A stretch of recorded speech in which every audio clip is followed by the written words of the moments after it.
Assalamualaikum Lur. Ini Romo Begawan berjalan kaki dari bawah sekitar 2 kilo sampailah di tempat ini, yaitu Bukit Sipako. Bukit Sipako ini ditengarai oleh banyak orang. Di sini benar-benar sebagai tempat yang menjaga Bukit Sipako. Jadi ada yang melihat, ada yang mendengar, ada yang melihat macan putih yang menunggu di Bukit Sipako. Ada juga yang punya suara yang aneh.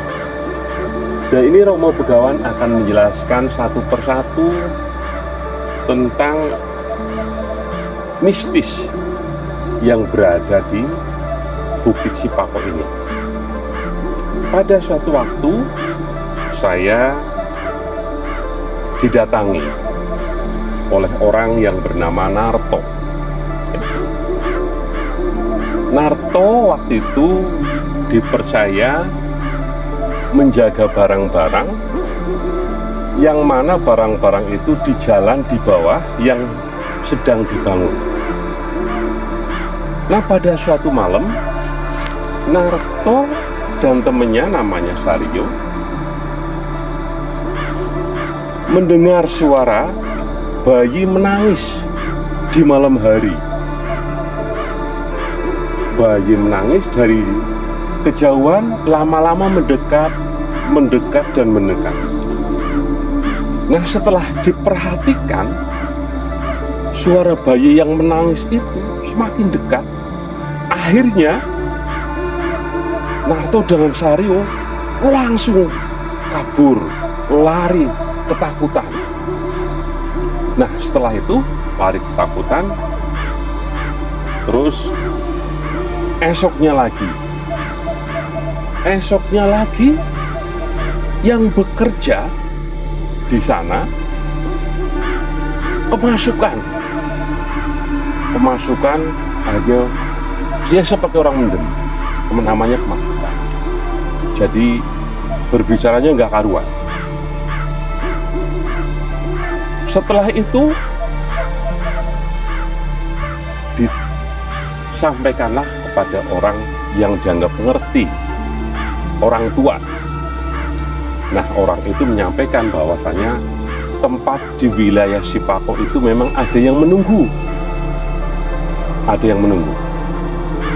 Nah, setelah itu oleh yang mendem, oleh yang kemasukan itu diarahkan, ternyata tempatnya di daerah sini. Nah, ini pohon pada saat Kadipaten Panjer sebelumnya, zaman Brodrono tahun 1629 kurang lebih, di sini ini sudah ada pohon ini. Sehingga kalau direken sampai sekarang ini umur pohon ini sudah 400, kurang dari 400 sedikit, sekitar 400 tahun.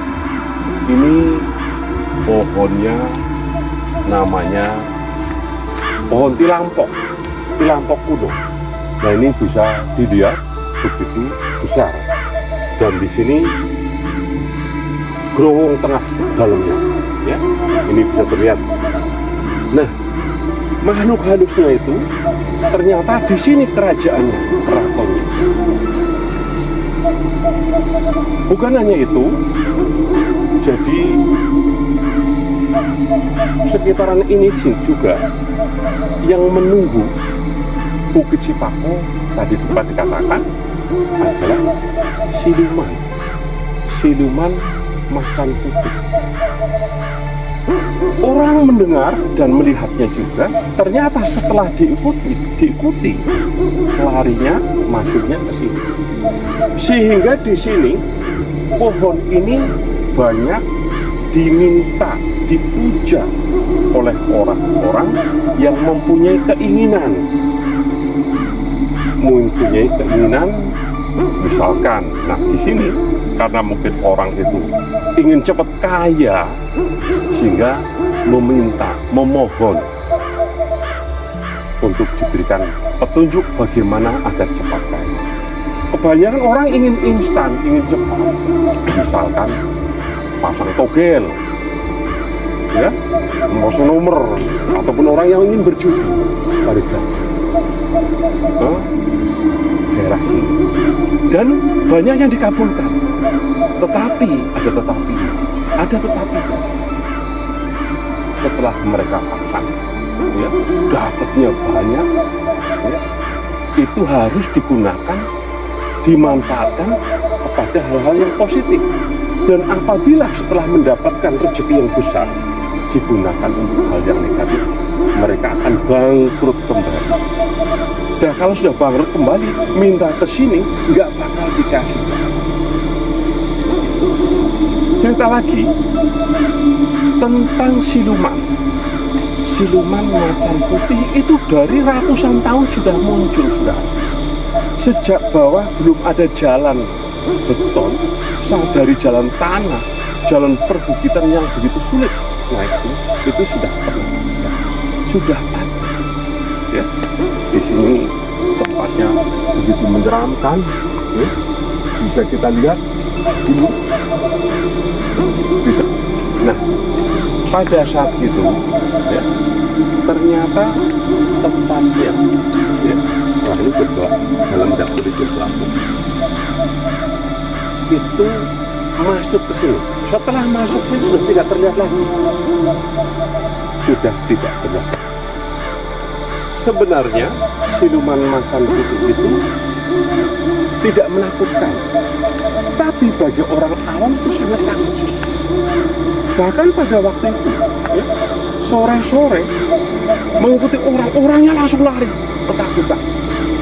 Nah, ketakutan mengajak temannya, ternyata masih ada menunggu di bawah dan jalan biasa. Ternyata masuknya juga ke sini. Nah, akhirnya, ya, pohon ini sering dikunjungi bagi orang-orang yang hendak meminta bantuan yang menunggu di Bukit Cipahon. Tapi ya harus punya nyali yang kuat, karena tatkala muncul, ya, bukan hanya siluman macan putih, juga berbentuk tubuhnya besar, punya taring, rambutnya panjang.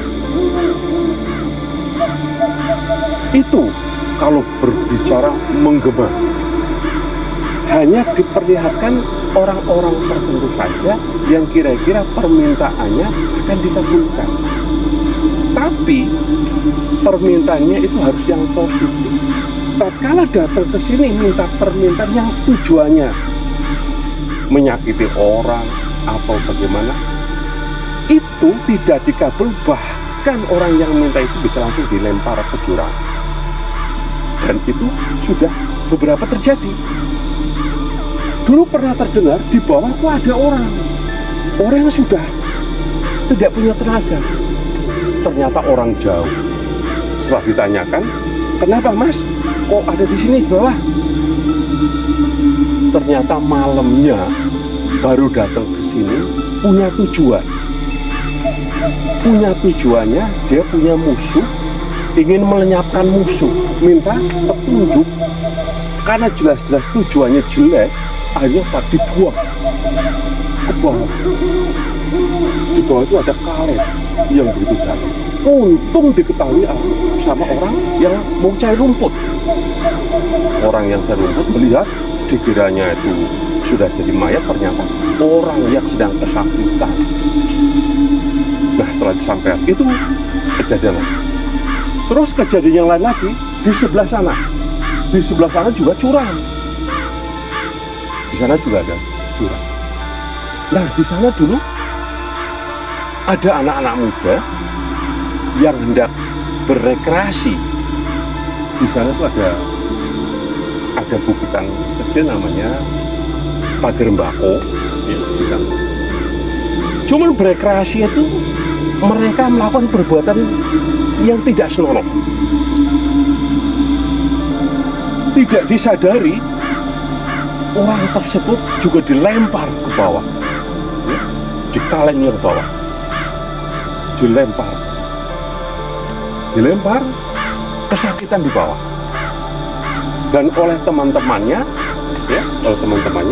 setelah ditemuin karena sudah sampai sore nggak pulang, dicari, ternyata di bawah.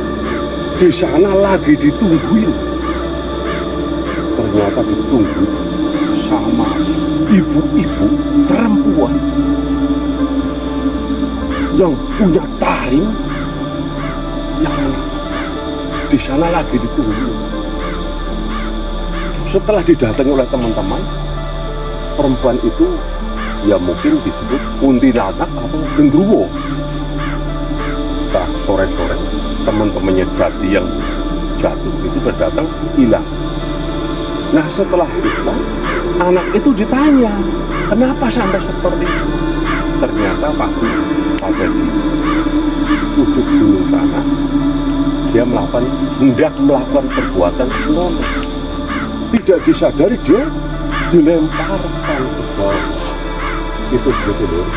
Maka itu siapa saja yang mau datang ke sini harus punya tujuan yang baik, niatan yang baik. Jangan melakukan perbuatan tercela. Bukannya tempat ini, tapi dimanapun Anda berada, bila punya keinginan yang tidak baik, direm, jangan dilakukan. Dur, cerita tentang pohon pilampok, ya, yang sudah ratusan tahun ini di sini benar-benar dijaga kelestariannya oleh masyarakat di sini. Dan siapapun yang hendak merusak di wilayah ini, masyarakat setempat langsung mengingatkan supaya tidak melakukan perbuatan lagi. Cerita lain lagi loh, masih ada. Waktu itu, ya, di sebelah utara, sore-sore, ya, ini menyampaikan ke saya orangnya mau turun ke bawah ke satu perkampungan, diikuti oleh macan, 2 macannya. Ini ceritanya seperti itu. Setelah itu lari, saking takutnya. Nah, setelah lari kecapean, berhenti. Macannya dekat, tidak ngapa-ngapa. Ternyata macannya sangat bagus, sangat baik, tidak mau makan orangnya. Hanya orangnya itu yang punya ketakutan dia sendiri. Sehingga sedulur semuanya, Romo Pegawai menyampaikan, jadi kalau ada di wilayah Sipako ini melihat makhluk apapun yang kira-kira menakutkan, jangan lari, diam saja supaya tidak dikejar. Karena apa? Pada dasarnya yang menunggu di Bukit Sipako ini tidak akan menyakitkan. Begitu lur, tentang pohon pilampok yang ada di pucuk Gunung Sipako. Di wilayah ini disebut sebagai wilayah Panembahan Sipako. Yang menjaga Panembahan Sipako itu dari makhluk halus, bisa berwujud macan, bisa berwujud manusia. Ya. Selamat datang melihat ke daerah Bukit Sipako yang di sana ada makam Mbah Kertagrananya. Lain waktu kita bisa lanjut Lur untuk menceritakan tentang yang lain. Assalamualaikum warahmatullahi wabarakatuh Lur.